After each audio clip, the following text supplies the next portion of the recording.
இவங்க வாதப்படி ஹதீஸ் மறுப்பாளர் யார்? உமர் தான். இப்போ புகாரில் 3978 ஹதீஸ். அதில் என்ன செய்கிறாங்கன்னா, அந்த பத்ர் போர்க்களத்தில் உள்ள சம்பவம், அதில் கொல்லப்பட்ட காஃபிர்களையெல்லாம் ஒரு கிணத்துல தூக்கி போடுறாங்க. போர்க்களம்லாம் முடிஞ்சு போயிடுச்சு, அவங்கெல்லாம் போயிட்டாங்க. செத்து கிடக்கிற ஆளுக்கெல்லாம் புதைக்கணும்ல, அதனால் ஒரு பாழடைஞ்ச கிணத்துல போட்டு என்ன செய்கிறாங்க, மூடுறாங்க. மூடிட்டு என்ன செய்கிறாங்கன்னு கேட்டால், உமர் அறிவிக்கிறார். அறிவிச்சு என்ன செய்கிறாங்கன்னா, பேசுகிறாங்க. ரசூல்லா யார்கிட்ட பேசுகிறாங்க? அந்த அடக்கம் செய்யப்பட்ட கிணத்துல உள்ள ஆட்கள்கிட்ட பேசுகிறாங்க. கிணத்துல தூக்கி போட்டாச்சு, காஃபிர்களை போட்டு மூடியாச்சு. மூடிட்டு அவங்கள்ட்ட பேசுகிறாங்க. எப்படி பேசுகிறாங்க? எங்களுக்கு இறைவன் வாக்களித்தது நாங்கள் அடைந்து கொண்டோம், வெற்றி தருவதாக சொன்னான். உங்களுக்கு சொன்னது நீங்கள் அடைந்து கொண்டீர்களான்னு கேட்குறாங்க. உசுரோட பேசலை. யார்கிட்ட பேசுகிற? செத்து போனாலும் நோக்கி பேசுகிறாங்க. இன்னா வஜதுனா மாவாத ரப்புனா ஹக்கா, எங்கள் இறைவன் எங்களுக்கு வாக்களித்ததை நாங்கள் நினைச்சிட்டோம், அடைந்து கொண்டோம். உங்கள் இறைவன் உங்களுக்கு வாக்களித்து அடைந்து கொண்டீர்களா அப்படின்னு கேட்குறாங்க. கேட்ட உடனே உமர் கேட்குறாங்க, என்ன செய்கிறாங்கன்னா, அல்லாஹ்வுடைய தூதரே, செத்து போன புணத்திட்ட பேசுகிறீங்களே, நீங்கள் யார்கிட்ட பேசுகிறீங்க? அவங்க செத்து போயிட்டாங்களே, கல்லிமு அஜிசாதன் இல்லை அருவாகலக, உயிரற்ற உடல்கள்கிட்ட நீங்கள் பேசுகிறீங்க அப்படின்னு கேட்குறாங்க. கேட்ட உடனே அப்போ ரசூல்லா சொல்கிறாங்க, நான் சொல்வதை அவர்கள் கேட்கிறார்கள். ரசூல்லா என்ன சொல்கிறாங்க? அந்த கிணத்துல போட்டாச்சு, போட்டுட்டு அவங்கள்ட்ட ரசூல்லா பேசுகிறாங்க. பேசும்போது உமர் மறுக்கிறார். எப்படி நீங்கள் பேசலாம், செத்து போனால்ட்ட எப்படி பேசுவீங்க அப்படின்னோடனே, நான் பேசுவதை அவங்க கேட்கிறார்கள், நான் பேசணும்ல, அவங்க காதில் விளங்கும், செவியுறுகிறார்கள்னு சொல்லி அவர் உமர் சொல்லிட்டார். உமர் சொன்னாருங்கிற விஷயம் என்ன செய்கிறது, ஆயிஷா நாயிட்ட சொல்கிறாங்க, இப்படி சொன்னார்னு. அவங்க என்ன செய்கிறாங்க, இல்லை ரசூல்லா அப்படி சொல்லலாம் கிடையாது. என்ன செய்கிறாங்கன்னா, ரசூல்லா சொன்னது என்னங்கிறதுக்கு இவங்க நேரடி சாட்சியாலும் அங்கே இருக்கலை. ஆனால் எதை வச்சு மறுக்கிறாங்கன்னா, குரானை வச்சு தான் மறுக்கிறாங்க. அவங்க என்ன பார்க்குறாங்கன்னு கேட்டால், அதாவது அவங்க ஒரு வார்த்தை சொல்கிறாங்க, ரசூல்லா என்ன சொன்னாங்கன்னு கேட்டால், நான் சொல்வதை செவியுறுகிறார்கள் ரசூல்லா சொல்லலை, நான் சொல்வதை இப்போ அறிகிறார்கள். அறியலாம், மௌத்தா போட பிறகு தான் வேறு உலகத்துக்கு வந்துடுறாங்கல்ல, தெரியுமே. ரசூல்லா பேசுகிற அந்த வார்த்தையவே அவங்க கேட்டாங்கன்னு அர்த்தம் இல்லை, ஆனால் அந்த ரிசல்ட்டை அவங்க உணர்வான்ல. உள்ளே போகணும், மறு உலக வேறு உலகத்துக்கு போயாச்சு, அப்போ நமக்கு அதெல்லாம் முடிஞ்சு போச்சு, நம்ம தான் கெட்ட ஆளுக்கு, அவங்க தான் நல்ல ஆளுக்கு, நமக்கு எல்லாம் தண்டிச்சிட்டாங்கிறது அவங்களுக்கு வழங்கமா வழங்காதா? விளங்கி கொண்டார்கள்ன்ற ரசூல்லா சொன்னாங்க. ஏலமுன்னு ரசூல்லா சொன்னாங்க, எசுமவுன்னு சொல்லலை.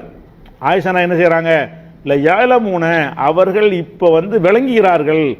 மூத்தா போன பிறகு அல்லாஹ் எடுத்து காட்டி அவங்களுக்கு புரிய வச்சு, நம்ம தான் வழிகேட்டில் இருந்தோம், முகமது தான் கரெக்டாக இருந்தார் என்பதை இப்போ ஏலமுனா அறிகிறது, எசுமவுனா காதில் கேட்குறது. இப்படின்னு ஆயிஷா என்ன உமர் சொன்னதை ரசூல்லா இல்லை எசுமவுன்னு சொல்லலை. எப்படி அந்த வார்த்தையை பாருங்கள், முதல் வரல பாருங்கள், ஏலமுன, அவர்கள் அறிகிறார்கள். அன்னமா குன்து அக்கூலுலகும் ஹக்குன், நான் அவர்களுக்கு சொல்லி வந்தது உண்மைதான் என்று இப்போ அறிகிறார்கள். அதை ஏன் சொல்கிறாங்கன்னு கேட்டால், அதுக்கு ஒரு காரணத்தை சொல்கிறாங்க. சும்மா கரத், பிறகு ஓதி காட்டுகிறார்கள். இன்னக்க லா துஸ்மிஉல் மௌத்தா, முகமதே, மூத்தா போன ஆட்களை செவியேற்க செய்ய உனக்கு முடியாது. ரசூல்லாவே கூப்பிட்டாலா சொல்கிறான், இன்னக்க லா துஸ்மிஉல் மௌத்தா, மௌத்தா போன ஆட்களை நீ பேசுகிற கேட்பாங்கன்றல, கேட்காது, விளங்குமாண்டா விளங்கும், புரிய வைக்குமா அல்ல. இந்த சொல்லு போய் காதில் விளங்குமாண்டா விளங்காது. ஆனால் இந்த ரிசல்ட் எல்லாம் என்ன செய்வான், அவங்களுக்கு மூத்தா போன பிறகு எல்லாம் தெரியுமே. மூத்தா போன உடனே அவன் கெட்டவனுக்கெல்லாம் கெட்டவனாக போனவங்கிறது தெரியும், நல்லவனுக்கெல்லாம் நல்லவனாக போயிட்டோங்கிறது தெரியும். அப்படி விளங்குவார்கள்ன்று தான் ரசூல்லா சொன்னாங்களே தவிர, காதில் கேட்பார்கள் ரசூல்லா சொல்ல கிடையாது. இந்த வசனத்துக்கு மாத்தமாக உமர் சொல்கிறாரு, அதனால இந்த ஏலமுன்னு தான் சொல்லியிருப்பாங்கன்னு ஊகத்தெல்லாம் சொல்கிறாங்க. அதை எதுக்கு மறுக்கிறாங்க அவங்க? மாத்தம். அந்த வசனம் மட்டும் இல்லை, இன்னொரு வசனத்தை காட்டுறாங்க. ஒமா அந்த பி முஸ்மீன் மன்ஃபில் குபூர், கபூரில் உள்ளவர்களை உம்மால் கேட்க செய்ய முடியாது. ரெண்டு வசனத்தை காட்டுறாங்க. செத்து போன ஆட்களை கேட்க செய்ய முடியாதுன்னு ஒன்று. இதுதான் கபூர் தானே, குழியில் போட்டாச்சுல. கபூரில் உள்ளவர்களை செவியேற்க செய்ய முடியாது. நீன்று ரசூல்லா கூப்பிட்டே சொல்கிறான், மற்றவங்களுக்கு சொல்லலை. ஒமா அந்த, அந்தங்கிறது யாரை குறிக்குது? ரசூல்லா குறிக்கிறது. ரசூல்லா விதிவிலக்கு பொதுவாக சொன்னால் நீங்கள் சொல்ல இயலாது. இதை சொல்கிறதே யாருக்கு தான்? ரசூலுல்லாஹ்க்கு தான். ஒமா அன்த முகமதே நீர் பி முஸ்மியின் செவியேற்க செய்பவர் அல்ல, மன்ஃபில் குபூர் கபரில் உள்ளவர்களுக்கு செவியேற்க செய்பவர் இல்லை, இதுக்கு மாற்றமாக இருக்குங்கிறாங்க. இப்போ சொன்னது உமர் சொன்ன ரெண்டையும் உடைச்சு விட்டாங்க. ஏன் உடைச்சாங்க? உமரோட பெரிய மேதைன்ற அர்த்தத்துலாம் இல்லை, குரானுக்கு மாற்றம்.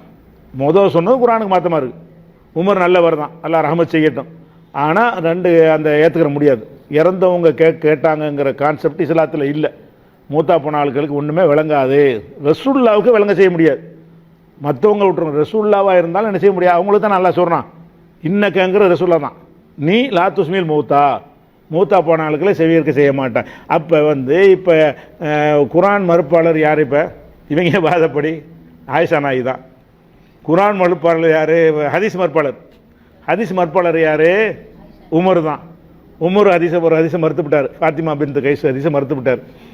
ஆயிஷா நாயி உமருடைய ஹதீஸை மறுத்துவிட்டாங்க. 2 ஹதீஸை மறுத்துவிட்டாங்க. எல்லாமே எதுக்காக மறுக்கிறாங்க? அவர் மறுத்தது குரானுக்கு தான் மறுத்தார், இவங்க மறுத்தது. அப்போ என்னண்டா நம்ம புது விதி மாதிரி பேசுகிறானுவோம். குரானுக்கு மாற்றோன்னு இங்கே உலகத்தில் இல்லாத விதியை கண்டுபிடித்து விட்டார்கள். என்ன இது விதியை கண்டுபிடிக்கணுமா? குரானு தான் நம்பகத்தன்மையில் கூடங்கிறது சாதாரண எல்கேஜி பாடம் தானே அது. குரானுக்கு மாற்றமாக இருந்தாலும் ஏற்றுக்கிறணுன்றது எப்படி சொல்ல முடியாது இஸ்லாத்துக்குள்ளே இருந்துக்கிட்டு? அது சாதாரண ஒரு விஷயத்தை பயங்கர விஷயமாக காட்டுறாங்க. மிக சாதாரண விஷயம் குரானுக்கு மாற்றமாக இருந்தால் ஏற்றுக்கிற கூடாதுங்கிறது ரொம்ப சின்ன விஷயம். அது இல்லாட்டி இஸ்லாமே இல்லாமல் அதை விளங்காமல் என்ன செய்கிறாங்க? இவன் தான் முதல் சொல்கிறாங்கிறாங்க.